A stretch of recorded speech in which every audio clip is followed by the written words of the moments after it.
અમે આવતા હતા જુનાગઢથી, તો રસ્તામાં આવ્યું આપણે માણેકવાડા ધામ, તો અહીં માલબાપાનું સાનિધ્ય છે, તો આપણે માલબાપાના એ પણ દર્શન કરવા માટે અમે અંદર પ્રવેશ કરવાના છે. અત્યારે માલબાપાના પ્રતાંગણની અંદર અમે પહોંચી ચૂક્યા છે. તો આ મંદિર તરફ હાલમાં અમે પહોંચી ગયા છે. હવે આપણે જઈએ આગળ અને બાપાના દર્શન કરીએ. હાલમાં અમે પહોંચી ગયા છે આપણે મંદિરના દ્વાર પર, અને અહીં સરસ મજાના ગૌરવ વિશાળ ઝુમર પણ લગાવી દેવામાં આવ્યું છે. બહુ વિશાળ ઝુમર છે. અને આ જો અમારી સાથે સંજનાબેનને બધા લોકો અત્યારે દર્શન કરે છે. તો હાલમાં અમે પહોંચી ગયા છે માલબાપાના સાનિધ્યમાં. અત્યારે જો અમે આશીર્વાદ લઈ રહ્યા છે મારા મેકાબેન અને સંજનાબેન. તો આપણે માલબાપાના દર્શન તમને અવશ્ય કરાવશું એકવાર.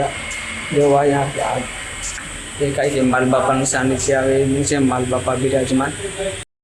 દેવ કપિદેવ મહાદેવ એવા આપણે શ્રી શંકર બાપાનું પણ બાજુમાં સાનિધ્ય આવેલું છે. માલબાપાએ આવો તો અવશ્ય અહીં પણ દર્શન કરવાનું ભૂલતા નહીં.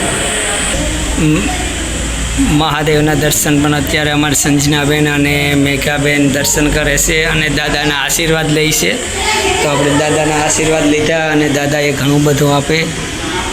અહીં વર્ષો જૂની, ઘણા વર્ષો જૂનું પ્રતિમા છે. આપણે કૃષ્ણ ભગવાન છે, ગણપતિ બાપા છે, વિષ્ણુ ભગવાન છે, અને આ પેન્ટરથી બનાવવામાં આવ્યું છે. અને એક અહીંયા વિશાળ જગ્યા છે માલબાપાને.